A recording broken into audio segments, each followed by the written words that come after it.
Fique pronto? Pode falar. Pessoal, por favor, aqui, ó, observe. Para a prova da próxima segunda-feira, a matéria que o professor cobrará será apenas e tão somente até a aula da semana passada. Ok? A matéria de hoje pode já se inserir no conteúdo da prova seguinte, B2. E aqui eu peço encarecidamente aos senhores prestar muita atenção nesta aula, porque ela vai introduzir um tema absolutamente indispensável no direito civil, na teoria do direito civil, né, dos atos ilícitos, na teoria da responsabilidade civil, seja no âmbito civil, consumidor, ambiental, os seus reflexos lá em cá, né? Então é muito importante e será muito importante para a vida prática de vocês e para aquilo que os senhores terão que compreender, né, no curso de Direito e na realidade da vida dos senhores também. Ok? Eu gostaria também de dizer o seguinte: quem quiser fazer alguma intervenção na aula, pode fazer. E eu vou pedir para a colega gravar essa aula, para depois ela colocar no YouTube. Tá? Por quê? Porque o tema, já estou me pedindo há muito tempo esse tema, porque eu já dei aula na pós-graduação sobre esse tema e já me pediram várias vezes. Tudo bem? Se o menino aqui não funcionar, vai na garganta mesmo. Tá ok, gente? É um tema excelente, tá? Vamos fechar a porta aqui.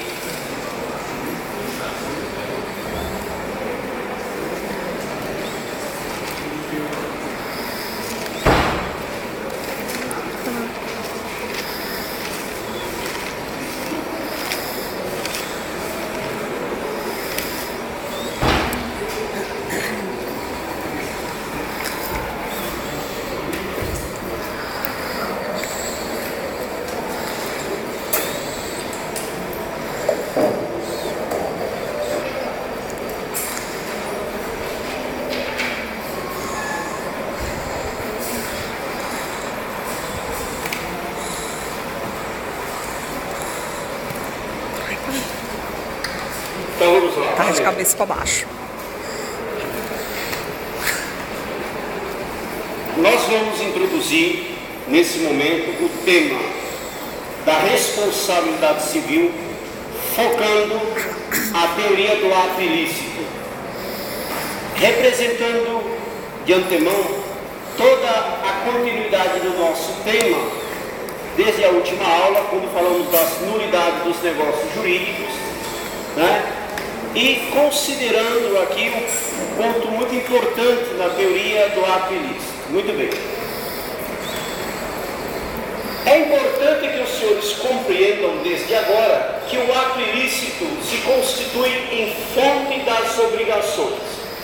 As obrigações no direito civil é a primeira parte especial do Código Civil que os senhores estudarão no próximo semestre. Mas por que tratar dela agora? Porque é absolutamente importante compreender que depois da teoria das nulidades no Código Civil e no direito civil, nós temos como tema subsequente a questão relacionada ao ato ilícito. Ok? Muito bem. O ato ilícito, como disse, é fonte das obrigações e sua raiz jusfilosófica é o direito arcaico, isto é, o direito antigo. Já nas primeiras culturas, seja do povo hebreu, da civilização ou das civilizações mesopotâmicas, seja no direito romano, o ato ilícito sempre foi compreendido como um ato decorrente de alguém que comete uma ação em decorrência dela, venha a provocar, a causar um prejuízo na esfera da vida de outrem, portanto, na vida do seu oponente. Quando alguém comete um ato ilícito, ela fere o estado da natureza, porque este ato ilícito é capaz de mudar a realidade da vida. Um exemplo muito claro e muito simples, por exemplo, é uma colisão de um veículo. Alguém que está conduzindo o seu veículo normalmente na via pública, observando as regras de trânsito, observando as regras de conduta, vem a ser colidido o seu veículo com outro automóvel. Esta conduta de alguém que colide com o teu veículo é a chamada conduta injurídica, ou seja, contrária ao direito. E por ser uma conduta contrária ao direito, e por ser uma conduta que provoca um dano ou um prejuízo a alguém, esta conduta se constitui um ato ilícito, isto é, não lícito, portanto gera prejuízo a alguém. E a causa desse ato ilícito, no caso do exemplo ora dado, é exatamente de alguém que não observa as regras previamente estabelecidas. No caso, em exame, as regras de trânsito. Ora, voltemos então ao direito arcaico. No direito arcaico, o ato ilícito era provocado em decorrência de uma ação ou omissão de alguém que causava também prejuízo na esfera da vida privada de outro. O grande problema do ato ilícito no direito romano é que ele era compreendido como qualquer espécie de ato possível de gerar prejuízo. Então, naquela época, naquela fase primitiva do direito, chamado direito arcaico, porque as civilizações são arcaicas, anterior, portanto, ao nascimento de Cristo, até 2000 anos do nascimento do Senhor. Muito bem. Então, o ato civil ilícito que gerava prejuízo era muito relacionado ao ato ilícito penal. Não havia nenhuma diferenciação do ilícito civil para o ilícito penal, porque tudo era ilícito. Então, se alguém provocasse um dano comum na propriedade alheia, seria punido com uma ilicitude, como se alguém estivesse, por exemplo, matando a outrem. Ora, senhoras e senhores, observe o seguinte: não estou dizendo que é a mesma coisa. Eu estou dizendo que o tratamento legal era tudo havido como ato ilícito. Muito bem. Na teoria das obrigações do direito civil arcaico, nós já tivemos a oportunidade de dizer aqui que o devedor, quando cometia um dano ou não tinha condições de ressarcir esse dano, ou até mesmo se ele tivesse obrigações a cumprir perante um ou mais credores desta prestação, lhe era dado um prazo. Esse prazo era renovado e numa terceira tentativa, se ele não fosse capaz de cumprir a sua obrigação, os credores poderiam inclusive tomar o seu corpo e levar além do Tigre e do Eufrates, e lá o devedor conduzido tinha o seu corpo fatiado e dividido em quantos credores fossem necessários para suportar a dívida. Esta é uma fase rudimentar, evidentemente, do direito arcaico. pode ser concebida como uma espécie de lei draconiana. Ora, por que lei draconiana? Porque nós tivemos a oportunidade de saber que Drácon foi um legislador da Grécia Antiga, cujas leis eram leis muito rígidas, muito duras. Ele era muito exigente, portanto, esta carga de exigência de suas leis transformava a pessoa numa escrava da norma, né? E, portanto, era muito difícil cumprir a norma. Sucessivamente, vocês tiveram a oportunidade de aprender, e veio no século VIII, né? Lá na Grécia, Solon, e aí a lei passou por um processo de reformulação e tornou-se uma lei mais branda. A lei das 12 tábuas em Roma tratava dessa questão da vingança privada, porque quando o credor não obtém a satisfação de sua prestação, porque o devedor não consegue pagar sua dívida,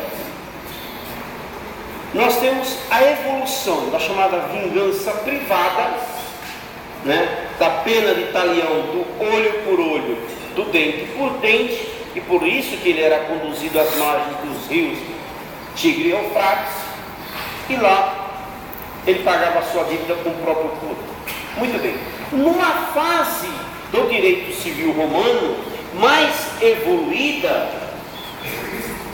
a doutrina conta que a própria lei das 12 tábuas evoluiu para conceber, para criar uma modalidade de pena que não fosse aquela pena capaz de tirar a vida do devedor, seja devedor de uma prestação civil comum, seja em decorrência do ato ilícito.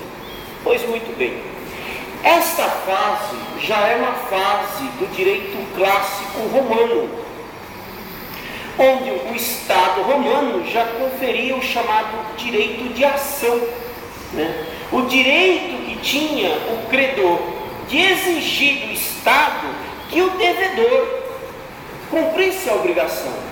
Ora, há, portanto, o direito de ação, um primitivo processo romano, e o devedor tinha, né, do outro lado, a possibilidade, né, de não mais arcar com o próprio corpo em caso dele não poder cumprir diretamente a dívida. Ora, nós saímos então da chamada fase da vingança privada, retributiva, porque o devedor, quando cobrado, não conseguia pagar. O que acontece? O credor levava seu corpo às margens do Eufrates e do Tigre e dividia e entregava para os credores. A vingança privada, portanto, retributiva, é abandonada, ela é deixada de lado, e ao seu lado surge a chamada vingança distributiva ou responsabilidade civil distributiva. Por que distributiva? Porque quando o Estado passa a gerir um conflito social, ele vai preservar a dignidade do devedor, preservando-lhe a vida e dando-lhe instrumentos para que ele possa cumprir a sua obrigação. Por isso que fala que o Estado começa a administrar a justiça. Não é o particular que administra a justiça. Nesta fase da chamada vingança distributiva, é o Estado que administra o conflito e distribui, no caso concreto, a justiça devida ao credor.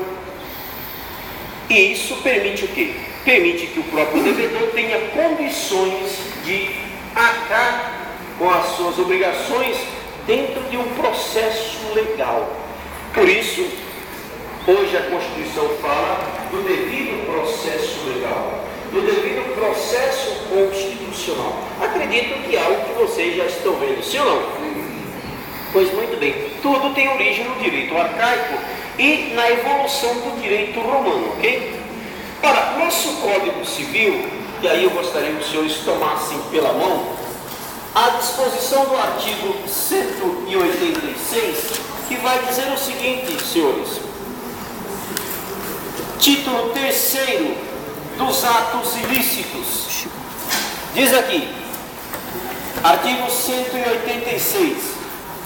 Aquele que, por ação ou omissão voluntária, negligência ou imprudência, violar direito e causar dano a outrem, ainda que exclusivamente moral, comete ato ilícito.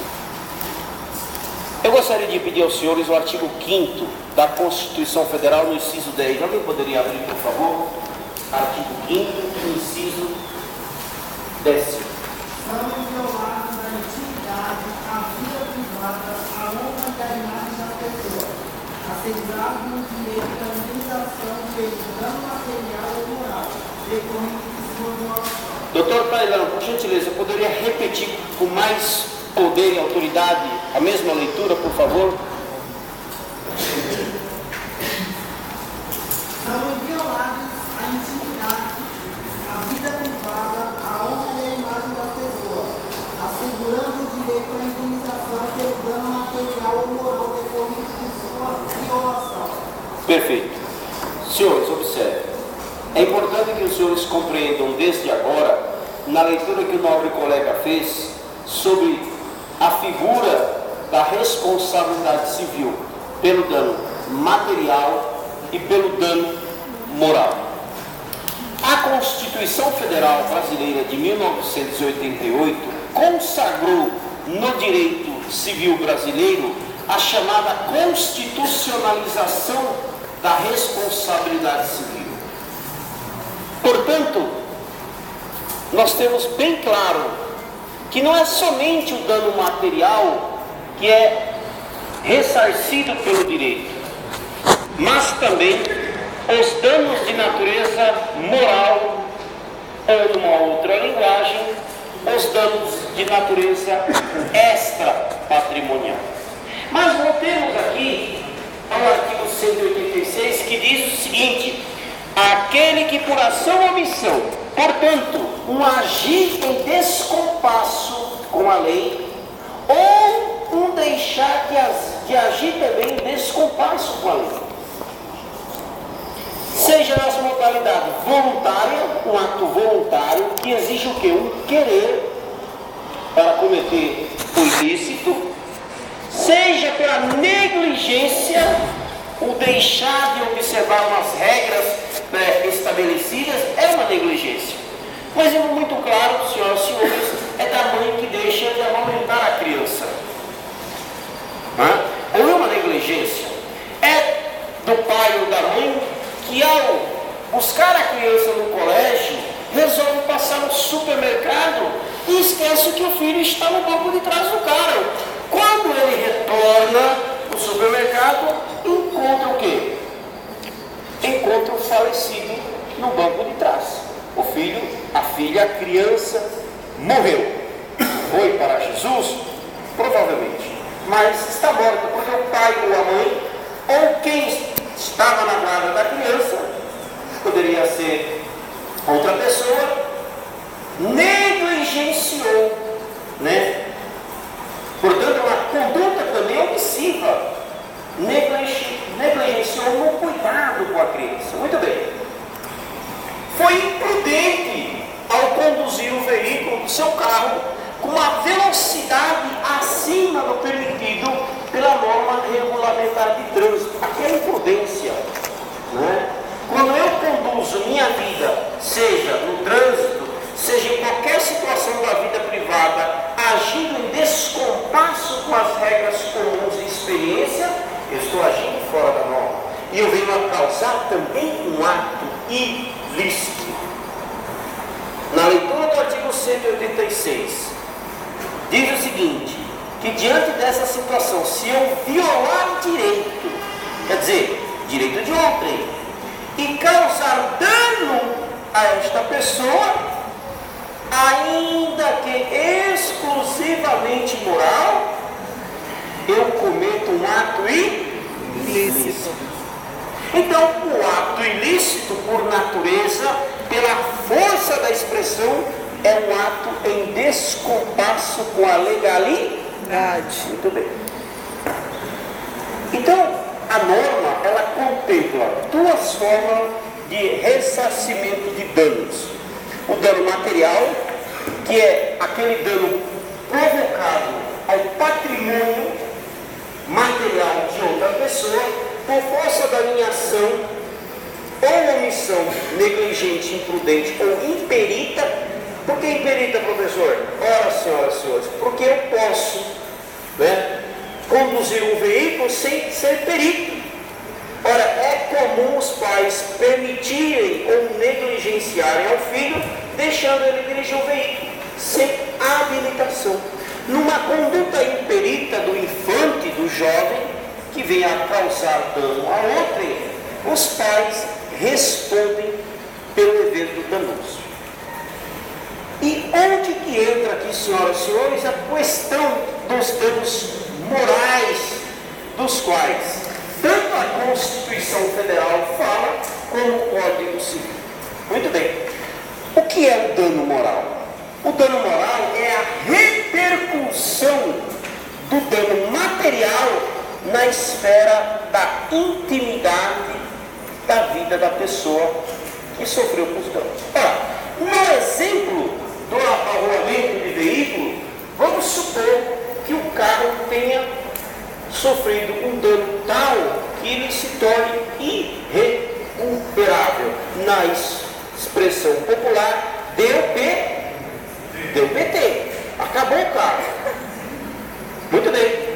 Professor, pergunta, e os danos morais? Ok, a pessoa saiu-se viva, mas ela perdeu o braço, ou perdeu a perna, ou teve escoriações tais que ao passar por um procedimento cirúrgico, isto veio a gerar chamado dano estético. Sua face ficou deformada, ou ela ficou, por exemplo, com um problema no olho. E, senhoras e senhores, os exemplos são variados no direito e na doutrina. Ora, os danos morais se constituem na repercussão, na esfera da vida, da personalidade da vítima. Imagine alguém que está tranquila na via pública, jamais está esperando ser atingida, quando de fato é atingida por alguém que não age conforme as normas comuns de experiência e as regras de direito. Nós estamos diante do dano puramente moral, ou o dano moral misto, que é essa segunda hipótese que eu falei para os senhores agora há pouco. Ora, por exemplo, se eu compartilhar uma imagem de um amigo ou de um algoz meu, reduzindo a imagem desta pessoa, falando mal, comentando mal, dizendo que ela é isto, que ela é aquilo, que foi havido com isto, com aquilo, este comportamento meu já gera repercussão na vida privada da outra pessoa. Esse é o dano moral, Esse é o dano moral mínimo que eu sou capaz de causar. Agora, se o dano moral ele é provocado em decorrência de uma ação anterior, como no caso da violação de norma regulamentar de trânsito, então eu estou bem claro de um dano moral muito mais amplo. Em todos eles, o dano é indenizável. No aspecto do dano material, que é a lesão ou os prejuízos gerados ao veículo, eu estou diante de uma situação que vai gerar repercussão no patrimônio da pessoa que sofreu. Porque ela terá que consertar o carro, quando não terá que trocar o carro novo. Se o carro não tiver seguro, ela vai ter que repor o carro e, portanto, a pessoa que gerou, que deu causa, terá que reparar esses danos. Ora, seja por ato voluntário, pelo reconhecer a própria responsabilidade, ou mediante ação judicial de responsabilidade civil por danos materiais. e combinada ou cumulada com danos morais, se houve repercussão na integridade moral, na psique da vítima, ok? Dando continuidade, o artigo 187 do Código Civil diz o seguinte: também comete ato ilícito o titular de um direito que, ao exercê-lo, excede manifestamente os limites impostos pelo seu fim econômico ou social, pela boa-fé ou pelos bons costumes.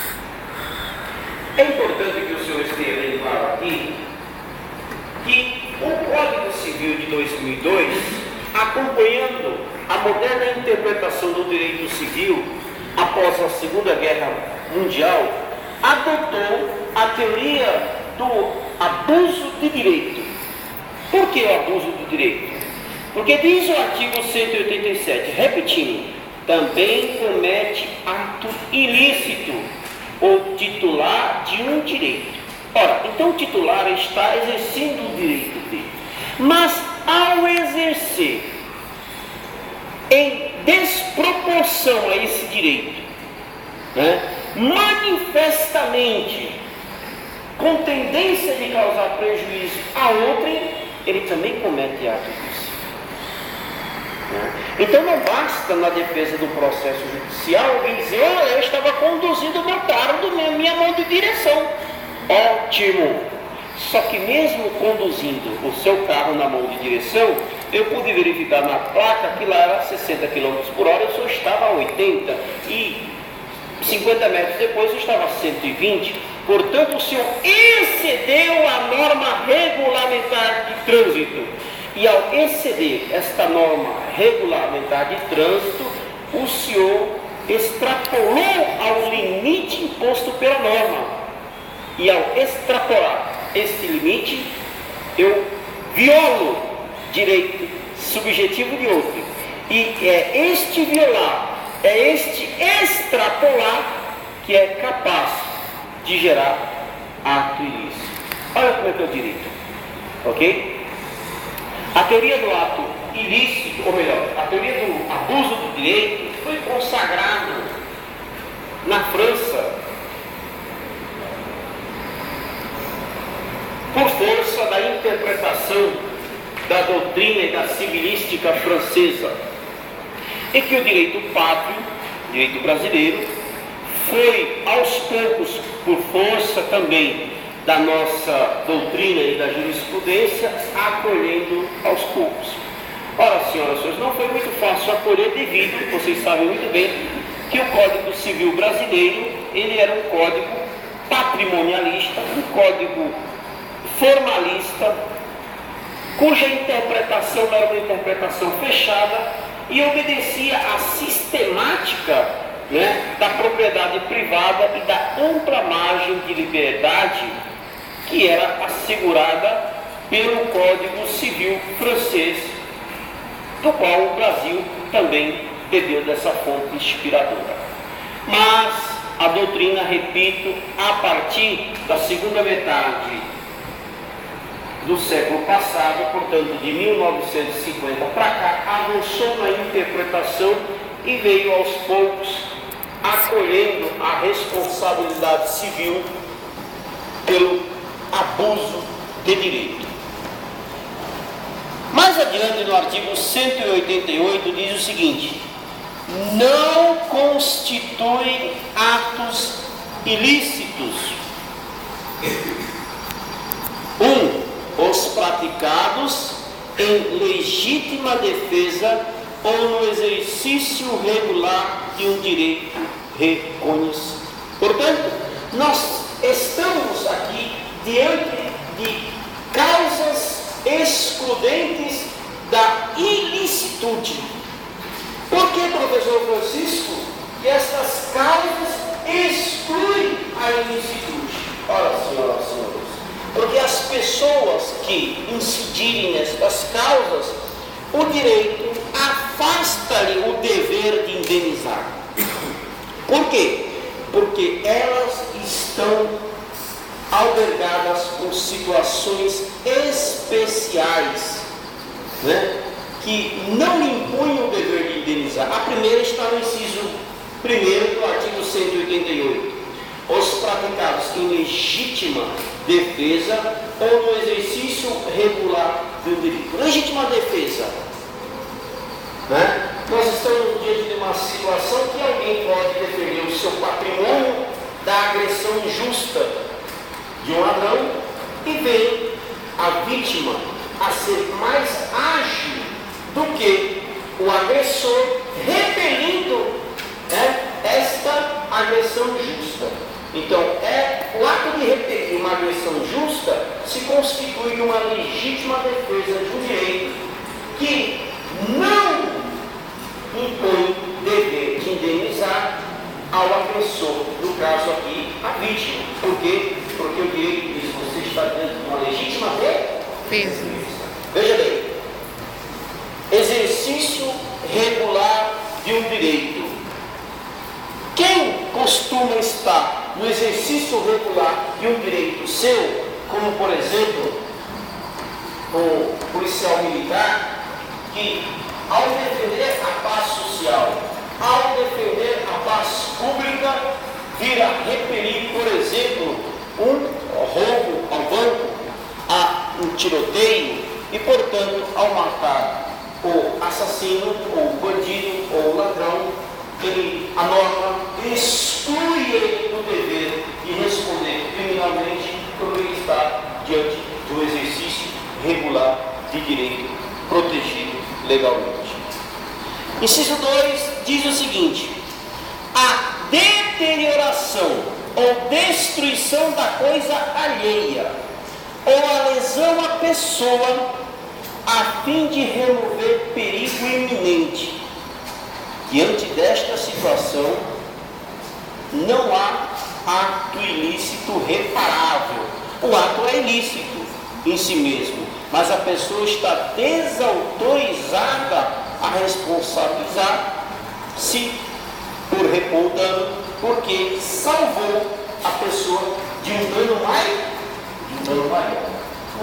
Então, vamos diante de uma situação muito interessante de alguém que destrói, por exemplo, parte de uma plantação para salvar a vida, por exemplo, de um rebanho de gados. Estou entendendo? Um rebanho de gados está para sofrer, por exemplo, uma enxurrada, porque a pessoa, o agricultor, percebe que uma represa está para se romper. Então o que ele faz? Rapidamente ele se organiza através de um caminhão, conduz esse gado todo e acaba por destruir uma pastagem ou parte dela. Como ele removeu o perigo iminente, diz aqui, por força desse exemplo, e à luz do artigo 188, inciso 2, que a pessoa não está obrigada a reparar o dano.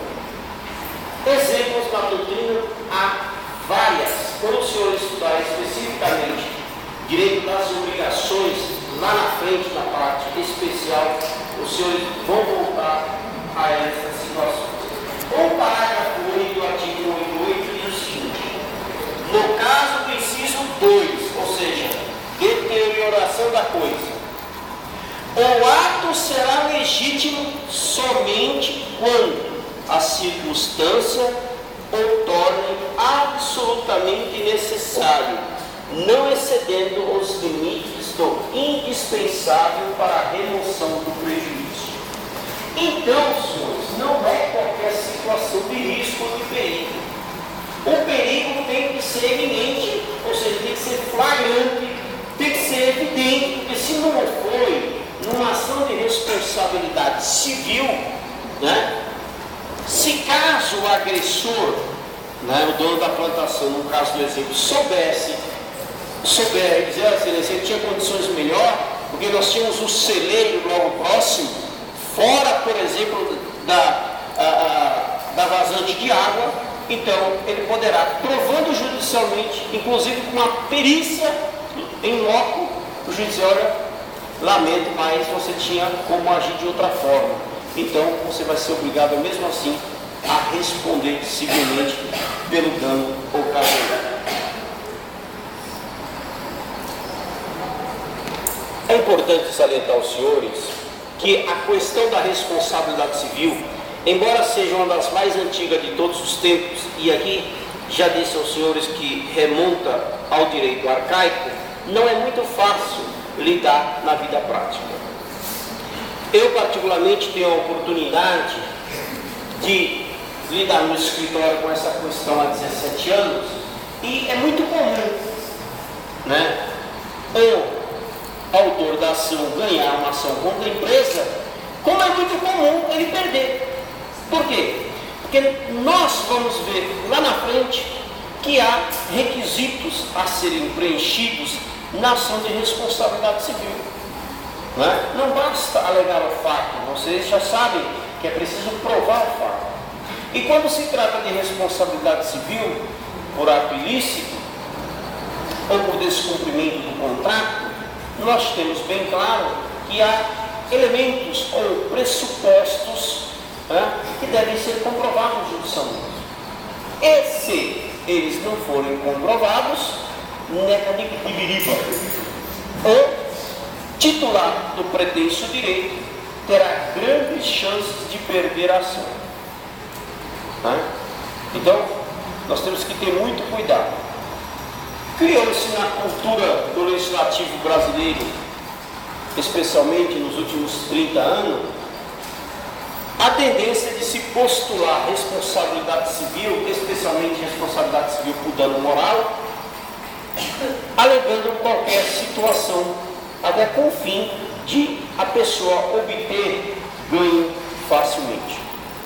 Isso, no início, gerou muitas condenações.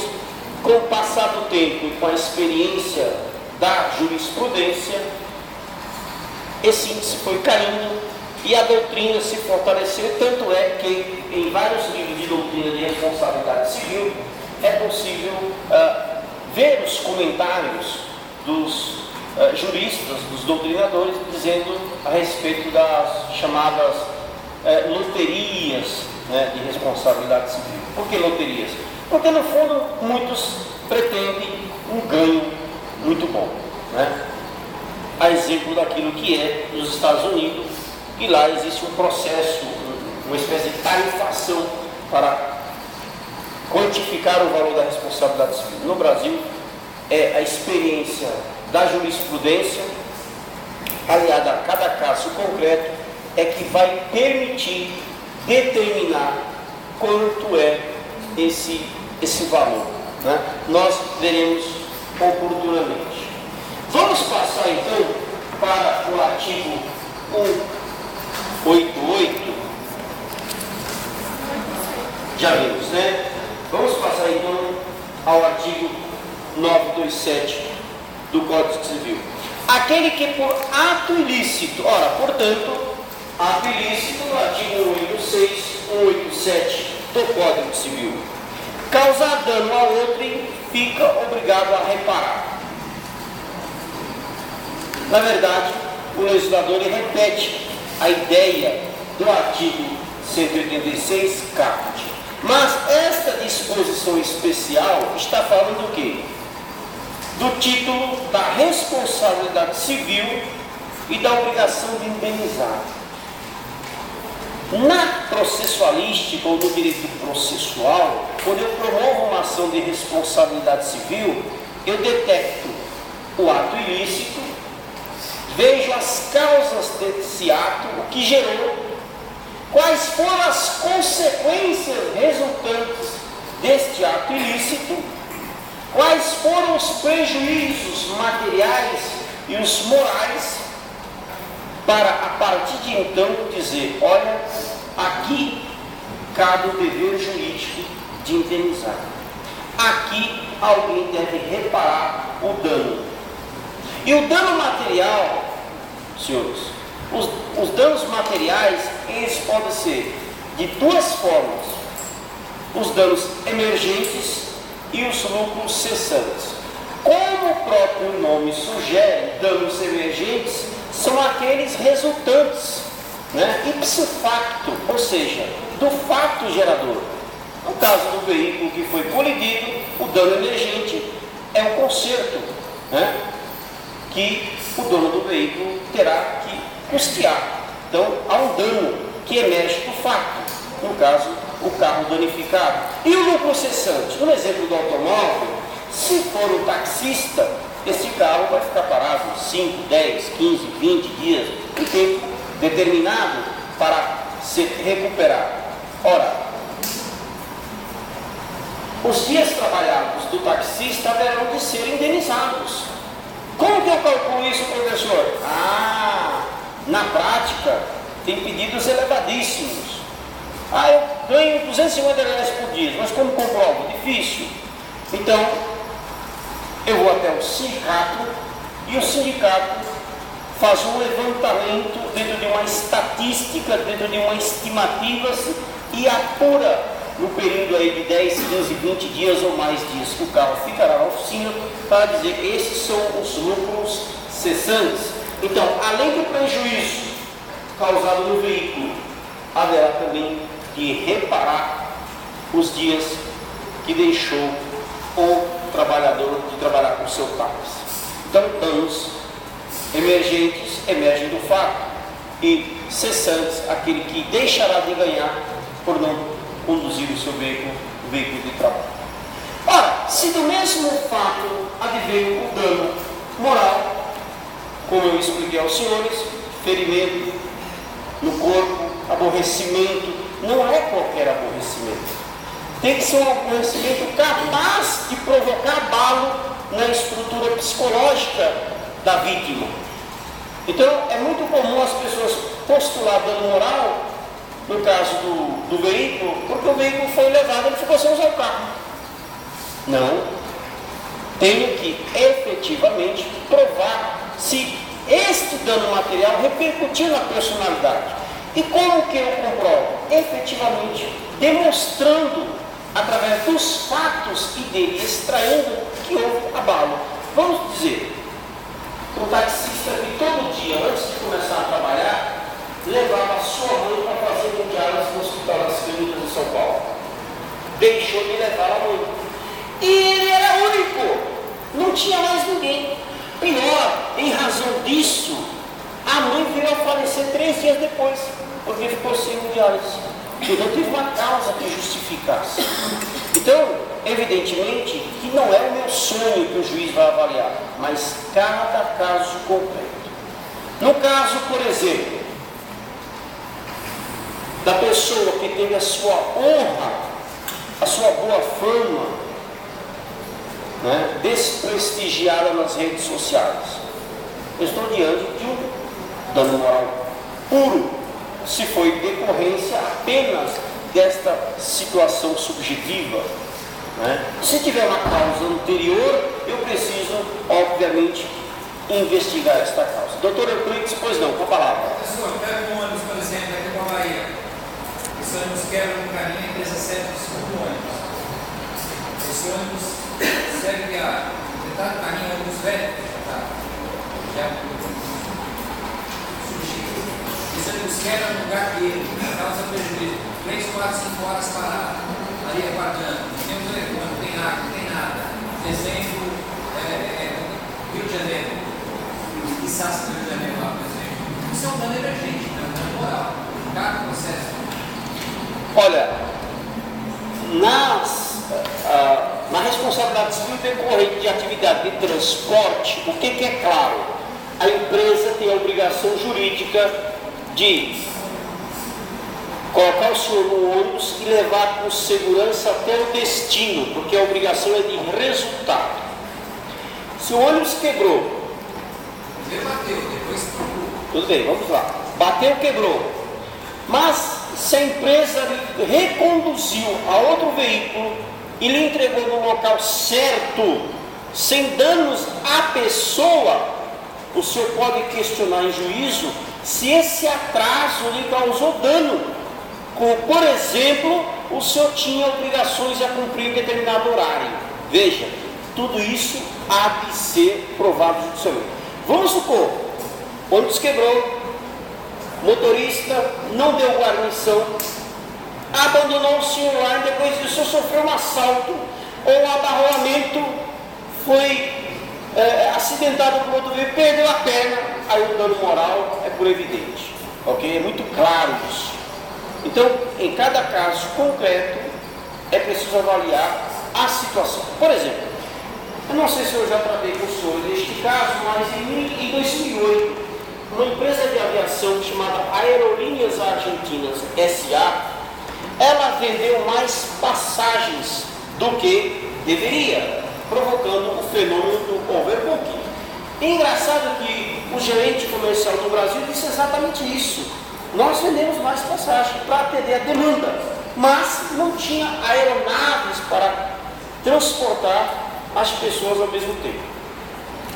Na ocasião, uma família muito estimada perdeu dos 15 dias de suas férias, perderam 7 dias em atrasos de aeroportos de São Paulo para Mar del Plata, na Argentina, e para outra cidade vizinha, tanto na ida quanto na volta.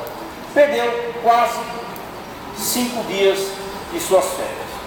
A ação de responsabilidade civil pelos danos materiais e morais por dano acumulado foi proposta, porque estas pessoas tiveram que gastar com pousada, com hotéis, tiveram que alugar táxi e ônibus para chegar ao seu destino, quando isto era obrigação da empresa de aviação. A ação foi proposta, o pedido X foi postulado e o juiz condenou a empresa a 50% do valor pedido. Resultado disso, hoje existe uma penhora na conta da Aerolíneas Argentinas, no processo em qual eu sou o patrocinador dela, e a guia deverá ser expedida em breve. Foi feito um pedido X, o juiz concedeu o pedido menos X, né? Mas houve reconhecimento. E o Tribunal de Justiça de São Paulo manteve, a empresa recorreu a Brasília, mas por despacho da relatoria da turma lá do Superior Tribunal de Justiça, negou seguimento ao recurso especial.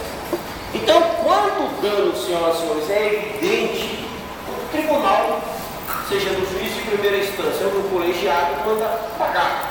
Se vai acolher o pedido integral, seja material ou moral, no material precisa da prova dos danos efetivos, no moral precisa depreender-se da situação narrada se houve efetivamente repercussão. Veja, aumentou com o Código Civil de 2002 a responsabilidade do juiz, não tenha dúvida. Por quê? Nós vamos ver aqui na regra do artigo 944, daqui a pouquinho, que o juiz tem essa margem de decisão tão ampla que o Código Civil lhe conferiu pela força da evolução do direito privado e pela força também da chamada dignidade da pessoa humana, que leva o magistrado, na hora de interpretar o fato ilícito, procurar depreender do processo judicial não somente os danos materiais, mas tudo aquilo que está em volta das causas geradoras desse dano.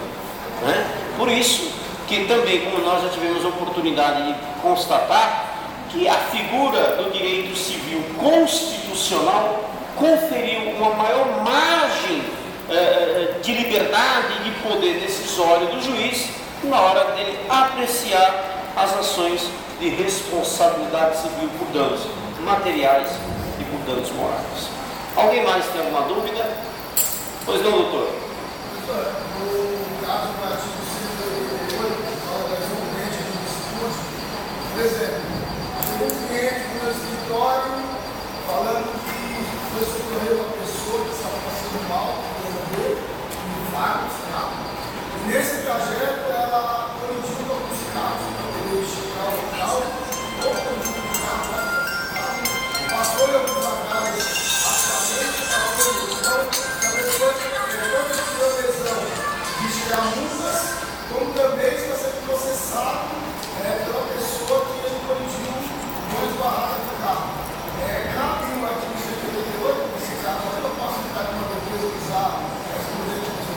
senhor pode, porque o papel aceita tudo.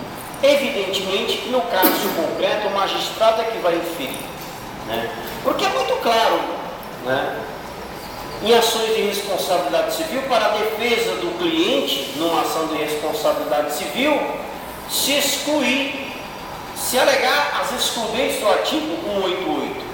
Mas a interpretação ao contrário senso dela é a linha de defesa, né, daquele que postula o ressarcimento de danos. Por isso que no direito civil e na teoria da responsabilidade civil, nós veremos oportunamente, há inúmeras causas que gerará a irresponsabilidade, mas há muitas delas que podem ser julgadas a contrário senso se da prova dos autos ou das provas dos autos o juiz não conseguir inferir a ausência de responsabilidade. Por isso que há a chamada também culpa concorrente, onde as partes dividem o ônus, né, do resultado do ato ilícito.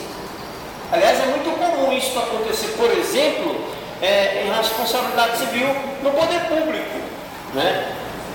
E isso melhora, em tese, a vida do agressor, porque ele gerou um dano.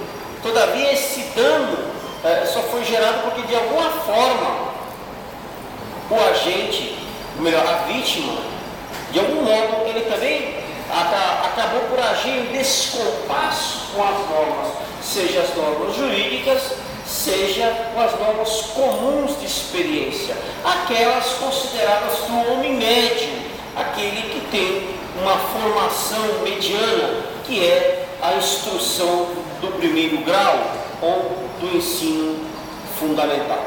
Muito bem. Respondeu, doutor. Vamos prosseguir aqui. Mais um. Em relação ao lucro cessante, em relação ao lucro cessante, são cada pessoa que são prejuízos em relação ao trabalho? Então, pode fazer a pergunta. Em caso do lucro cessante, só acontece em caso da pessoa que sofre prejuízo, porque trabalho o trabalho dela, sofre prejuízo? Não necessariamente. Por quê? Repito, depende do caso concreto. Vamos supor que o senhor seja um palestrante, seja um executivo e tenha um compromisso agendado no congresso em determinado local. E o senhor não pode ir porque a empresa que estava obrigada a lhe entregar às 9 horas da manhã, por exemplo, lá no aeroporto Pito Martins em Fortaleza, às 8 horas da manhã, e a sua palestra era às 10 horas no Renascença ou no Marina Park Hotel de Fortaleza, que é o hotel mais certo. Se o senhor deixou de ir porque não foi entregue ao tempo certo, o senhor estava para receber aí uma cota de R$10.000 pela palestra, deixou de receber por força de não poder fazer esta conferência, o senhor certamente será ressarcido por isso. Claro, se o senhor comprovar, né, evidentemente, com força de contrato, de transações eletrônicas que o senhor tenha, evidentemente, contratado aí com a organização, ok? Dentre esses exemplos, há uma imensidão de exemplos, né? Há uma imensidão de exemplos que podem ser dados, mas, repito, tudo está na análise do caso concreto do magistrado. Muito bem, vamos prosseguir aqui na análise. O parágrafo único do artigo 927 reza: haverá obrigação de reparar o dano, independentemente de culpa, nos casos especificados em lei, ou quando a atividade normalmente desenvolvida pelo autor do dano implicar, por sua natureza, risco para os direitos de outro.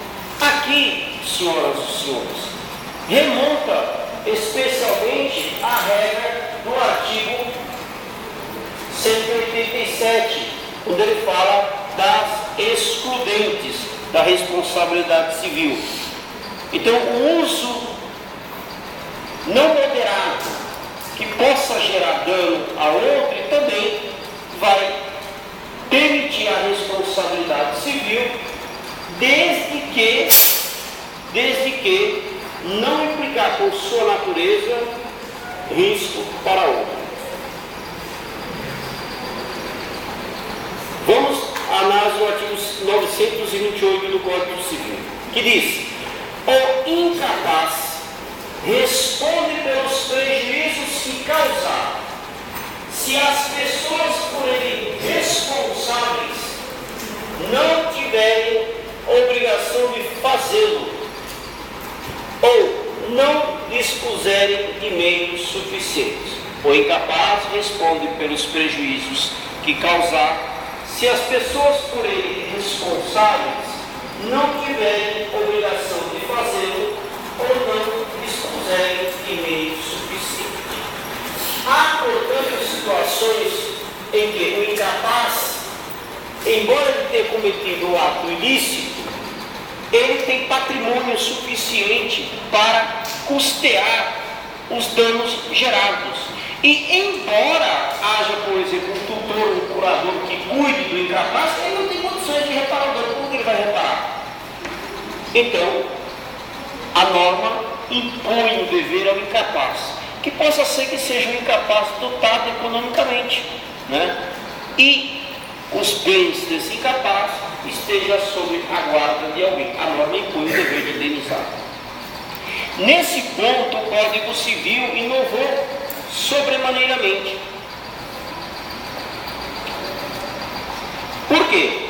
Porque no caso do Código Civil de 1916, a norma impõe obrigação direta daqueles que são responsáveis, como os pais, os tutores e os curadores. Aqui não. Aqui flexibilizou a regra, né, e impôs ônus ao próprio titular, que, embora incapaz, detentor de patrimônio, arque com os prejuízos a que deu causa. Parágrafo único do 928. A indenização prevista nesse artigo, que deverá ser equitativa, não terá lugar se privar do necessário o incapaz ou as pessoas que deles dependem. Ora, então, aqui nós estamos diante de uma situação. Não adianta, portanto, eu obrigar o incapaz a indenizar alguém se esta condenação provocar um dano ao sustento próprio ou da pessoa que cuida dele. Então, é uma causa excludente? Sim. Só numa situação. Vamos diante de um exemplo muito lúcido. O incapaz que recebe, por exemplo, uma pensão, né, por doença do governo do Estado. Paga aluguel, paga alimentos, paga as custas normais com água, luz. Ora, se ele for condenado a pagar, isso vai lhe gerar um prejuízo muito grande, pode inclusive levá-lo à morte. Então, neste caso, ele está desobrigado pela reparação do dano. Artigo 929. Se a pessoa lesada ou o dono da coisa, no estado do inciso 2 do artigo 188, não forem culpados do perigo, assistir-lhe-á direito à indenização do prejuízo que sofrer. Então, naquelas hipóteses de exclusão, do inciso 2, da deterioração ou de destruição da coisa alheia, ok? Se a pessoa não for culpada, poderá, inclusive, pleitear a indenização do prejuízo que sofreu. Senhores, vamos dar uma pausa aqui para poder dizer ao senhor o seguinte: o ato ilícito, ele pode decorrer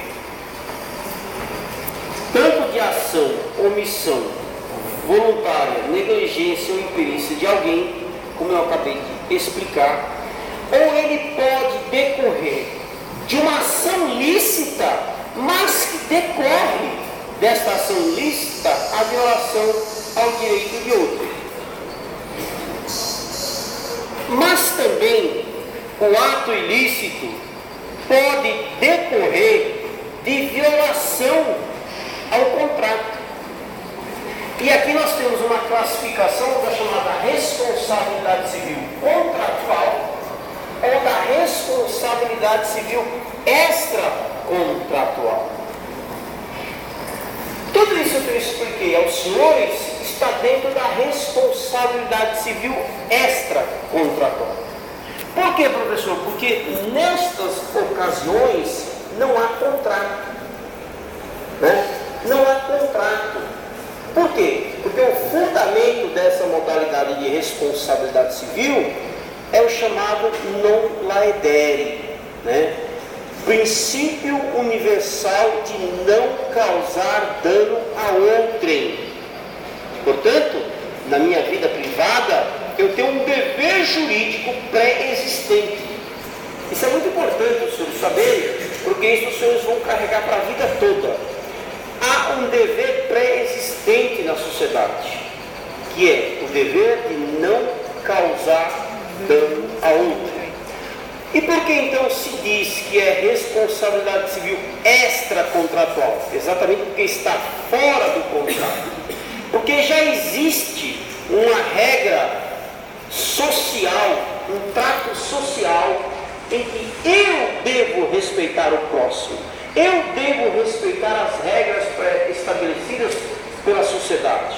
E por isso, por haver estas regras estabelecidas, é que não existe um contrato assinado em papel que me obriga a reparar o dano. Esse dano é ressarcível ou é reparado por força de eu cometer um ato ilícito que viola um direito pré-existente. Ora, todos os senhores têm direito, por exemplo, a obter água para saciar a sua sede, para cuidar da sua vida cotidiana. Quando, por exemplo, a adutora se rompe e o senhor é ceifado do direito a obter o precioso líquido por um determinado período que viola o seu direito a obter esta água, desde que, em descompasso a um tempo suficiente, porque sua casa, se tiver uma caixa d'água de 500 litros, o senhor tem água para 3 dias para sobreviver. Ok? Se ultrapassar esse mínimo razoável, esse ato que é ilícito repercute na sua vida e, portanto, gera o dever jurídico do prestador de serviço a indenizar. Porque há um dever jurídico antecedente. Ora, na outra modalidade de ato ilícito, ela vai decorrer de violação do contrato.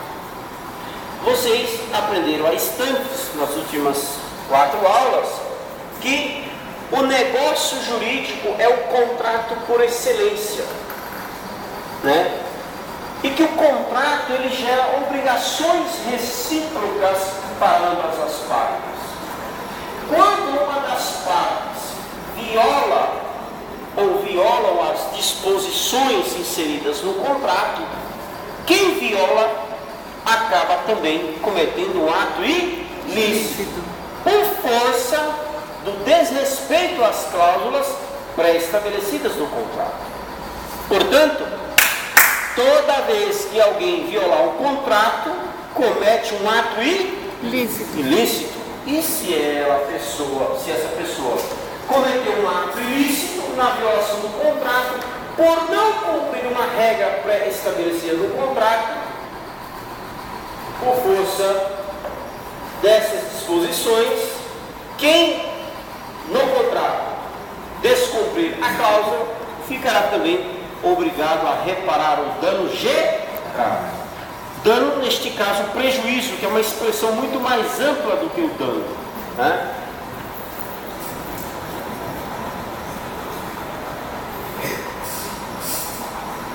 Então, a responsabilidade civil contratual, como o próprio nome sugere, decorre da desobediência, do descumprimento às regras pré-estabelecidas no contrato. Evidentemente tanto quanto na primeira modalidade de responsabilidade civil extracontratual, quanto na modalidade de responsabilidade civil contratual, é preciso que o autor da ação de responsabilidade civil demonstre os danos ocasionados, demonstre a ofensa da cláusula contratual, e que, em razão desta ofensa, ele, autor da ação e vítima na ação no contrato pelo descumprimento, teve um prejuízo na esfera do seu patrimônio. Professor, dá-me um exemplo. Claro, vamos supor que um dos senhores seja proprietário de uma construtora e uma determinada pessoa, um proprietário de uma área, deseja empreender economicamente o seu imóvel, pedindo que os senhores, como dono de uma empreiteira, construa 10 sobrados. Ok. Há, portanto, um contrato de empreitada para a construção desses sobrados. Vamos supor que, durante a execução do contrato,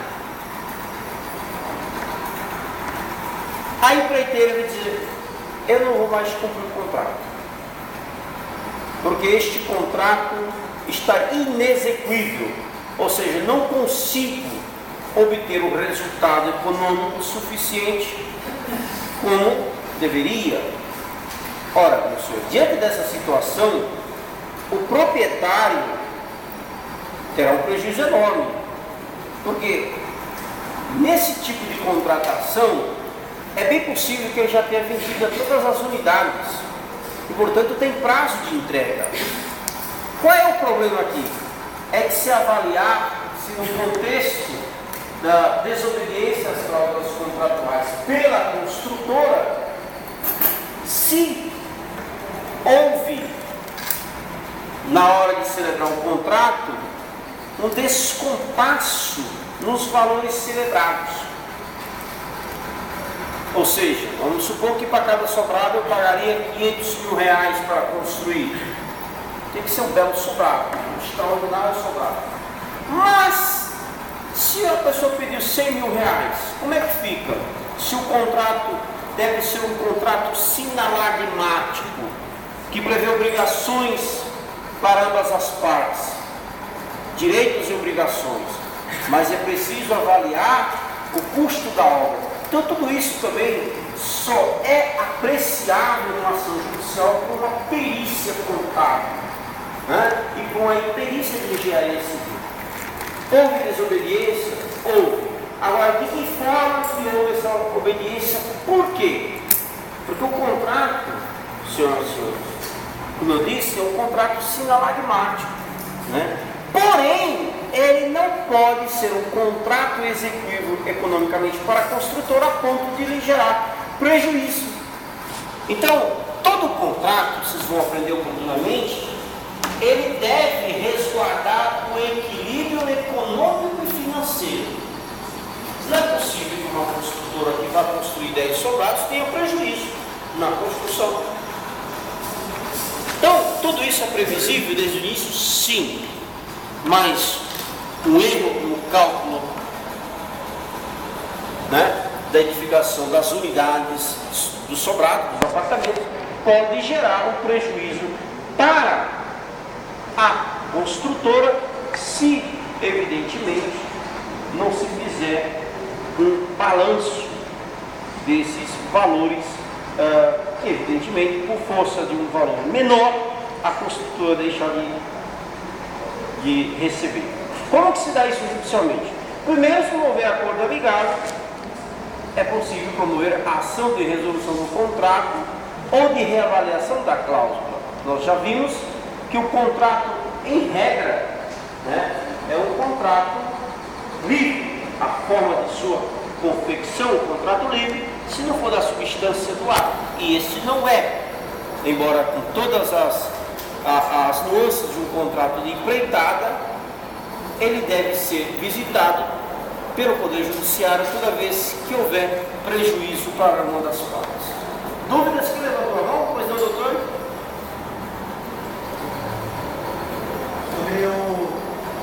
conteúdo aí que você está passando, como estava o direito na regra não indenizado não. O direito? Não indenizado, o direito não tinha a posição de indenizar a pessoa e permite, né? Porque ele ia lá e levava no rio e saqueava a pessoa.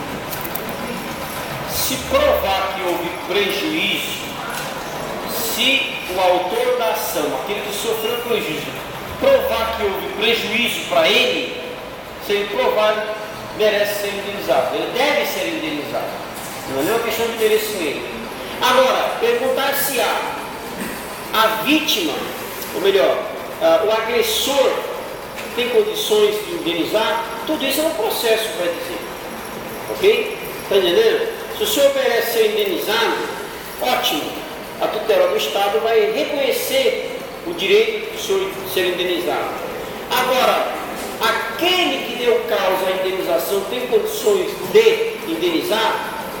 Nós sabemos que, por força da responsabilidade civil e do direito de indenizar, se no cumprimento de sentença, lá na frente, na hora de receber, o devedor não tiver condições de lhe pagar, o senhor vai ficar numa situação muito triste de não poder receber o dano, ou melhor, o resultado da indenização. E o devedor, ufa, e agora? Não vou pagar porque não tem. Evidentemente que o senhor vai percorrer toda uma via crucis para buscar bens do devedor, né? Do causador do dano.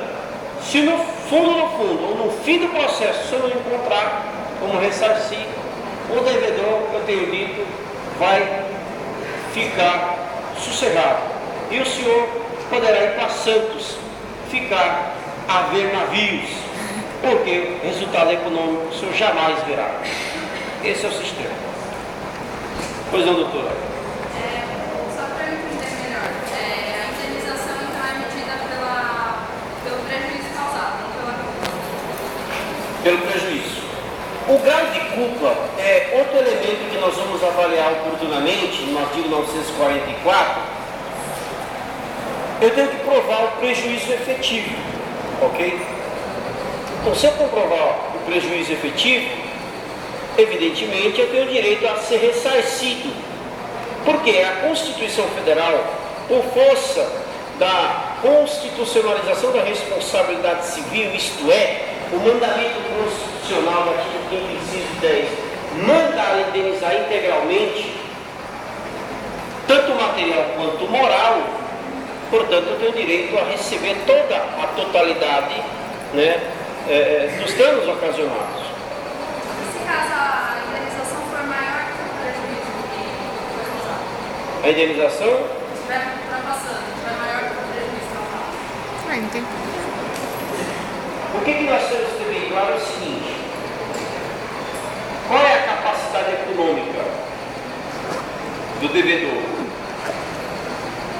Entra na questão da pergunta do nosso colega.